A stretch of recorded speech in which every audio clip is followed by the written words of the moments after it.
하나님 아버지를 내가 믿사오며 그 외아들 우리 주 예수 그리스도를 믿사오니 이는 성령으로 잉태하사 동정녀 마리아에게 나시고 본디오 빌라도에게 고난을 받으사 십자가에 못 박혀 죽으시고 장사한 지 사흘 만에 죽은 자 가운데서 다시 살아나시며 하늘에 오르사 전능하신 하나님 우편에 앉아 계시다가 저희로서 산 자와 죽은 자를 심판하러 오시리라. 성령을 믿사오며 거룩한 공예와 성도가 서로 교통하는 것과 죄를 사하여 주시는 것과 몸이 다시 사는 것과 영원히 사는 것을 믿사옵나이다. 아멘. 찬송가 235장 찬송하시겠습니다.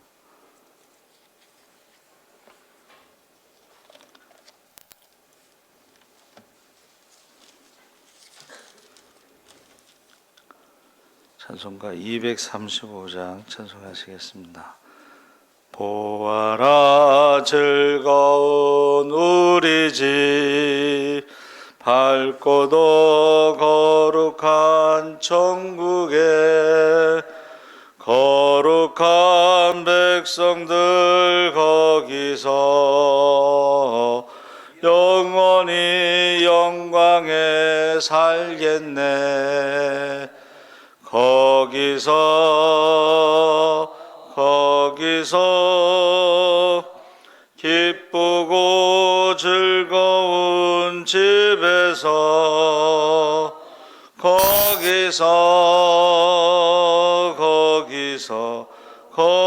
거기서 영원히 영광에 살겠네.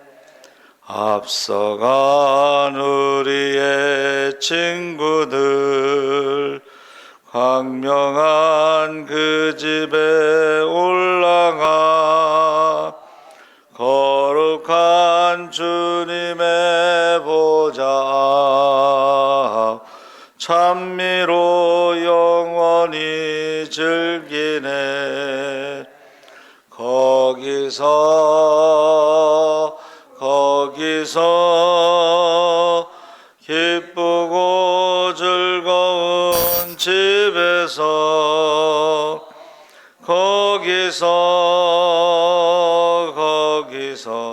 거기서 찬미로 영원히 즐기네. 우리를 구하신 주님도 거룩한 그 집에 계시니 우리도 이 세상 떠날 때 주님과 영원히 살겠네. 거기서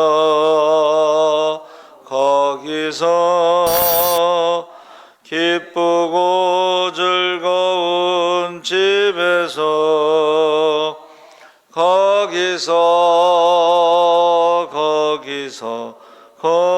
거기서 주님과 영원히 살겠네. 우리의 일생이 끝나면 영원히 즐거운 곳에서 거룩한 아버지 모시고 기쁘고 즐겁게 살겠네. 거기서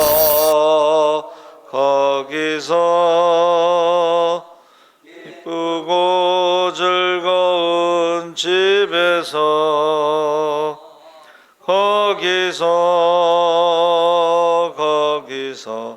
거기서 기쁘고 즐겁게 살겠네. 아멘. 하나님 말씀은 요한복음 14장 1절에서 3절까지 말씀을 보겠습니다. 신약성경 171쪽에 있습니다.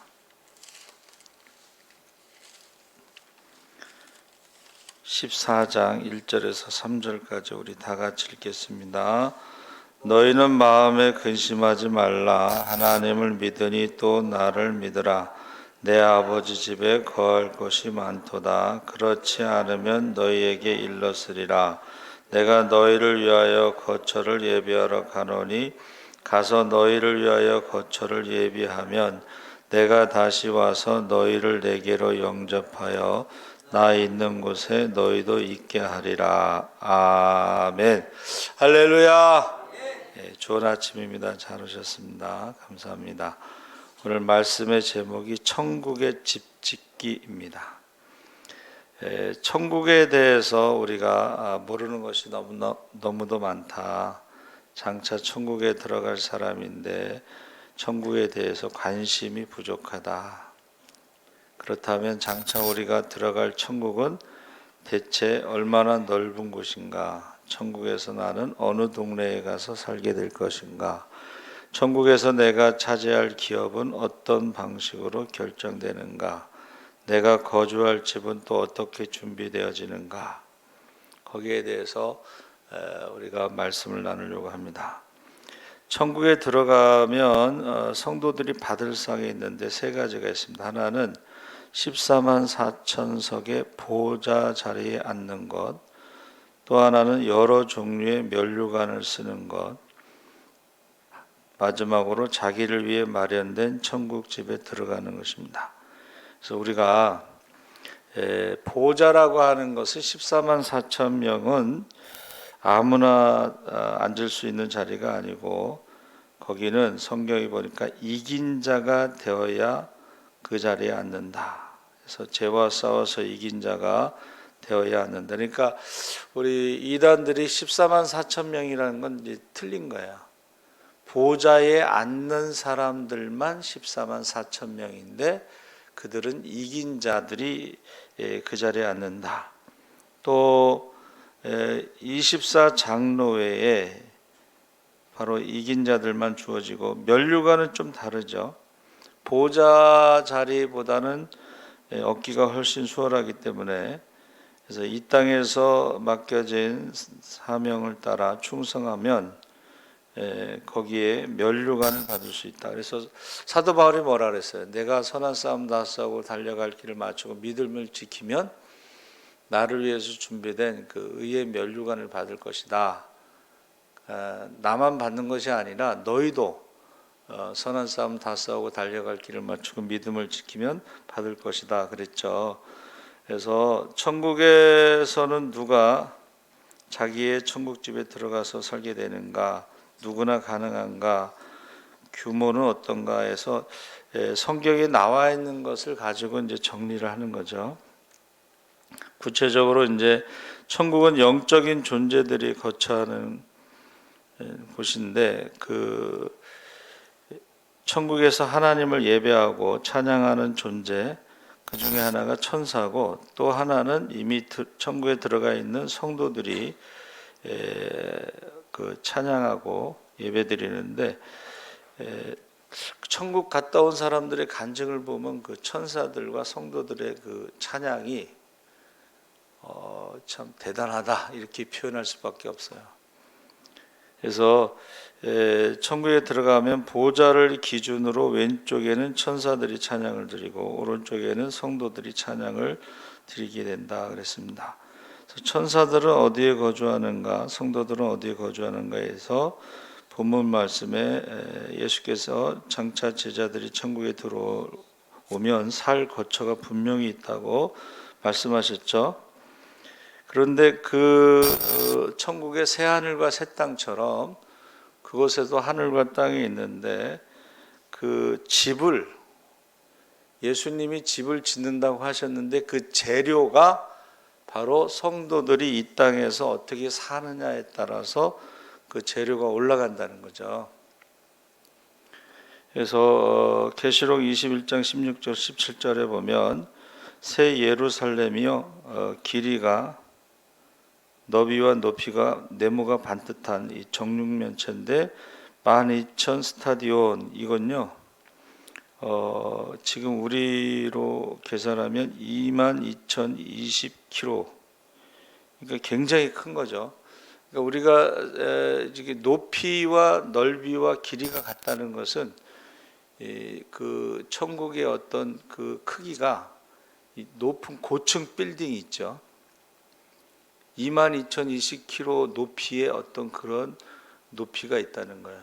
그래서 어떤 분은 이것을 아파트를 생각하면 아파트가 한 층에 3m니까 굉장히 고층이죠. 그래서 거기는 우리 성도들이 들어가서 살기에는 충분한 크기다 이제 이렇게 이야기하고, 아무데나 흩어져 사는 것인가에 대해서는 천국에서는 24 장로들의 동네가 있어서요. 아브라함 동네, 이삭 동네, 야곱 동네 뭐 이렇게 동네에 들어가서 사는데, 거기서 아브라함 동네 50구역 뭐 오른쪽에서 세 번째 집 이런 식으로 집이 정해져 있다는 것입니다.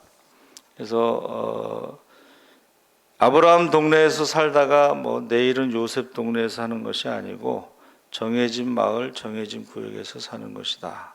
나는 천국에서 어떤 동네에 가서 사는 것인가 했을 때에, 이 세상에서 아브라함처럼 처음으로 신앙생활을 하기 시작해서 가문을 일으킨 사람, 믿음의 조상이 된 사람들은 아브라함 동네에 가서 살도록 하신 것이다.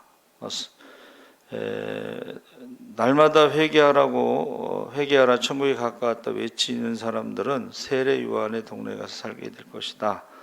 이제 이렇게 생각하는 거죠. 또 땅의 크기는 어떤가 했을 때에, 온유한 자가 복 있는 사람이 땅을 기업으로 받는다고 했을 때에, 이 땅에서도 땅을 기업으로 받지만 천국에서도 그럴 것이다. 그래서 누가복음 19장에 나오는 문화에 비유해서 왕노릇 할 자도 자기가 더 남긴 분량만큼 고울들을 차지한다고 말씀하고 있죠. 그래서 거주할 집의 크기, 뭐 모양, 어떤 분은 내부 인테리어도 어떻게 준비되는가, 그 사람의 성향에 따라서 화려한 걸 좋아하면 화려하게, 단순한 걸 좋아하면 단순하게 지어질 것인데, 문제는 그 천국의 집의 건축 재료가 이 땅에서 준비돼서 올라간 것을 가지고 짓는다는 거죠. 그래서 이건 저도 잘 모르겠는데, 뭐 태중에 잉태되어 2개월 정도 되었을 때부터 2명의 기록 천사가 그 사람 일투족을 기록하고, 거기에 따라서 건축 재료가 올라가면 건축 천사가 그 사람이 장차 들어와서 살 집을 천국에 짓는 것이다 그랬습니다. 그러니까 이거는 성경을 근거로 해서 상상한 거죠. 정확한 건 천국에 가봐야 알겠지만, 그러나 많은 사람들이 천국 갔다 온 간증을 할 때요, 그 집에 대해서 이야기하더라고요. 제 친구도 고등학교 때 이제 수련회 가서 입신을 했는데, 그 자기 집을 보여주더래요. 고등학교 때요. 요만한 3장만한 집이 있더래. 그래서 저기 부흥 강사 목사님 집은 어떤 거냐니까 조금 더 큰 집. 근데 천국에서 가장 큰 집은 최골룡 목사님 집이라고 사람들이 간증을 해요. 최골룡 목사님은 새벽 4시 통금이 풀리면 이제 예수 전당 불신지옥을 외치면서 전도를 많이 하신 분인데, 그분은요, 우리가 1년에 한 번씩 그 총회를 해요. 총회할 때 보고하잖아요. 기적이 너무 많아가지고 다 보고할 수가 없대요. 기적이 너무 많다.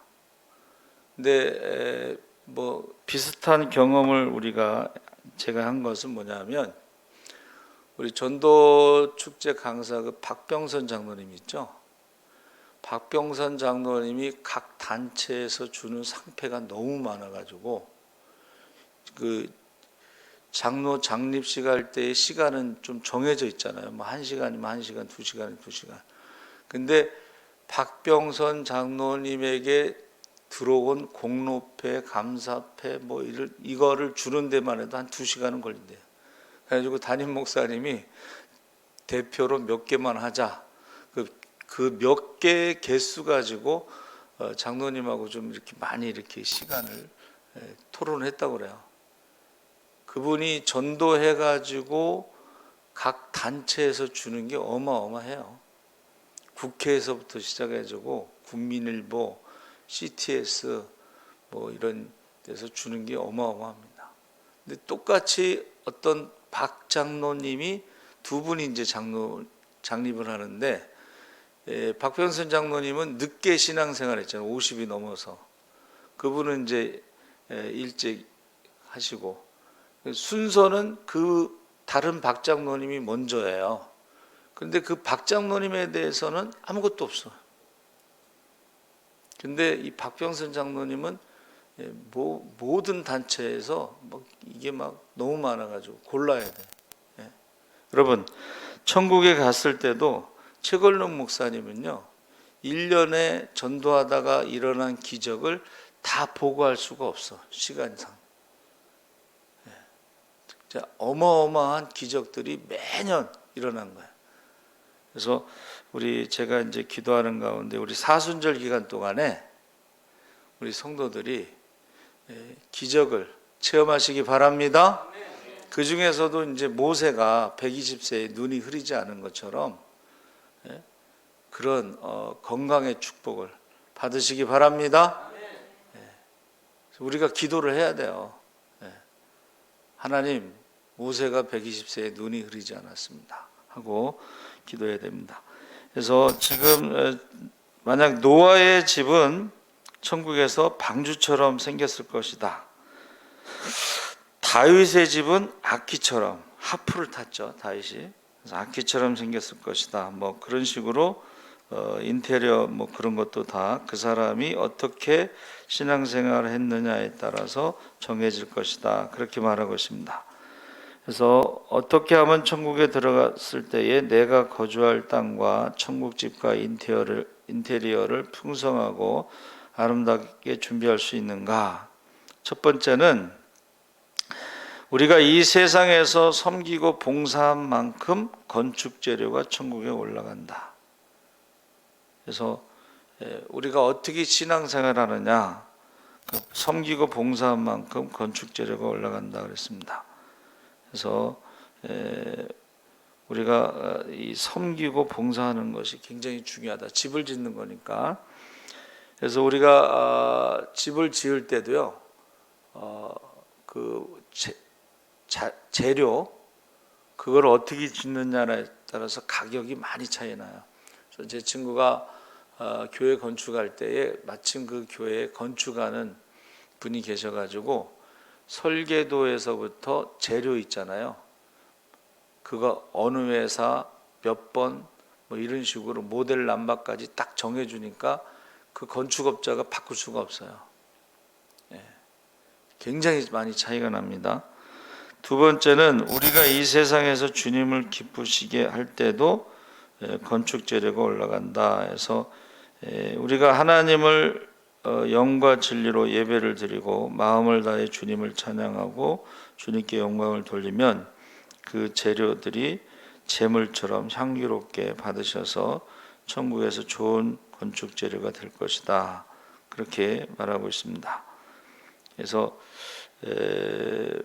가장 많은 건축 재료는 전도라고 우리가 생각하는데, 어떤 분은 사람을 회개시킬 때에는 전도하는 것보다 5배로 건축 재료가 천국에 올라간다, 이렇게 표현하고 있어요.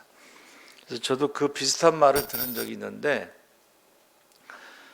이제 건축하는 천사들이 재료가 올라와야지 건축할 거 아니에요? 근데 재료가 올라오지 않으면 이제 놀고 있는 거죠. 그러다가 갑자기 그냥 막 사람들이, 천사들이, 건축하는 천사들이 막 바쁘게 움직이면서 막, 그래서 왜 그러냐고 물어봤더니 오랜만에 건축 재료가 올라왔다고. 오랜만에 그런 표현을 썼어요. 이건 갔다 온 사람의 간증인데, 세 번째로는 무엇보다도 주의 말씀을, 주의 종의 말에 순종할 때에 천국에 그 재료가 올라간다. 사무엘상 15장 22절에 순종이 제사보다 낫다 그랬죠. 그래서 우리가 예배를 잘 드렸다고 해서 만족할 것이 아니라 하나님 말씀에 순종하고 있는가. 그러니까 순종하는 것이 건축재료가 올라가는 것이라는 거죠. 그래서 마지막으로 어떤 분은 천국에 있는 집이 우리가 죄를 범할 때 허물어진다는 간증을 하는 사람도 있었는데 그건 아니라는 거예요. 이미 올라간 것에 대해서는 허물어지는 게 아니다. 왜냐하면 우리의 죄에 대해서 예수님이 십자가에서 죄값을 치르셨기 때문에 그게 허물어지는 것이 아니다. 그런데 그 사람이 나중에 타락해서 계속해서 범죄하고 회개하지 않는다면 그가 죽을 때 그 집이 허물어지고 마는 것이다. 그 사람이 이제 타락하고 죄를 짓고 회개하지 않으면 천국에 오지 않으니까 그 집이 허물어진다는 것이죠.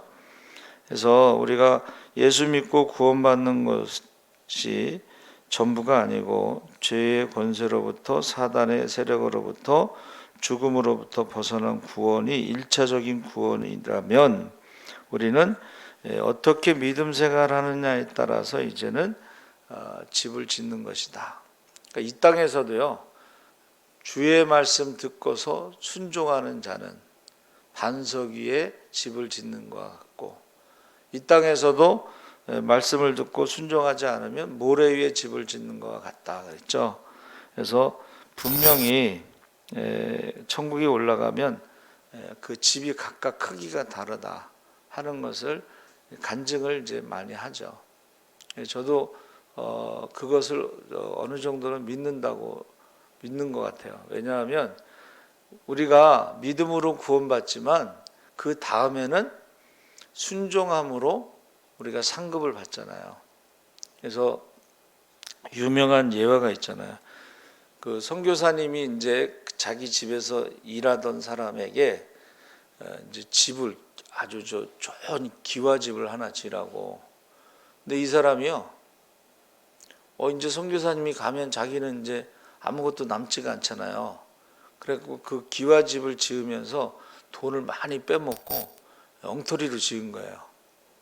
예? 근데 이제 선교사님이 가면서 뭐라 그러냐면 그 기와집을 이제 선물로 상으로 주고 간다고.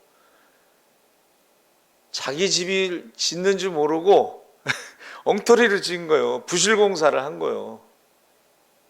그러니까 얼마나 후회가 막심하겠어요. 우리가 이 땅에서도 성경에 나오죠. 금과 은과 보석으로 짓는 집이 있고 나무와 풀과 이런 것으로 짓는 집이 있는데 쉽게 짓는 집은 나중에 불로 한번 어떻게 해요? 쫙 해가지고 태운다는 거야. 그러면 그 죄만 남잖아요. 그게 부끄러운 구원이에요. 대강 쉽게 신앙생활하는 게 그렇다는 거야. 근데 우리가 고난 가운데 힘든 가운데 신앙생활을 해서 이긴 자들은 보석으로 집을 짓는 것 같아서 불로 태우잖아요. 그러면 오히려 더 순수하고 더 아름답고 그런 집이 된다는 거예요. 그래서 저는 주님 오실 그날에 어떤 다른 상급도 있겠지만 내가 집을 지으러 간다 그랬잖아요. 근데 그 집을 재료를 뭐를 갖고 짓느냐 그 얘기를 하고 있는 것입니다. 그래서 이 바나라고 하는 히브리어는요, 세우다 짓다 건축하다인데 이것은 가옥을 짓는 것도 있고 가문을 세우는 것도 있고 자손이 번성케 되는 것도 있어요. 근데 지금 저와 여러분이 믿음의 자손들은 번성케 할 수가 있죠. 그렇죠? 혈통의 자녀들은 번성케 할 수 없어도. 그래서 이 세우다, 이 세울 건자가요, 붓을 세우다 해서 설계도라는 뜻이고, 쌓을 축자는 연장을 가지고 땅을 다져 쌓는다. 여러분, 우리가 설계도는 성경이죠. 그리고 순종이 쌓여 믿음의 집이 지어지는 것입니다. 그래서 우리가요, 죄송한 얘기지만 그 성수대교 무너졌잖아요. 거기 무학여고 학생들이 이제 많이 죽었어요. 우리가 부실공사를 하잖아요. 우리 후손들이 피해를 입는 거예요. 천국으로 가는 믿음의 다리를 우리가 부실공사하면 안 되겠죠. 그래서 예수님의 탄식이라는 제목, 너와 내 자녀를 위해서 울지 않으면 그 핏값을 받을 수가 있다. 그래서 이 아침에 꼭 여러분들이 천국에 집 짓는데 성경을 설계도로 가지고 우리가 순종함으로 크고 아름다운 집을 지으시기 바랍니다. 아멘. 살아계신 하나님 아버지 감사합니다.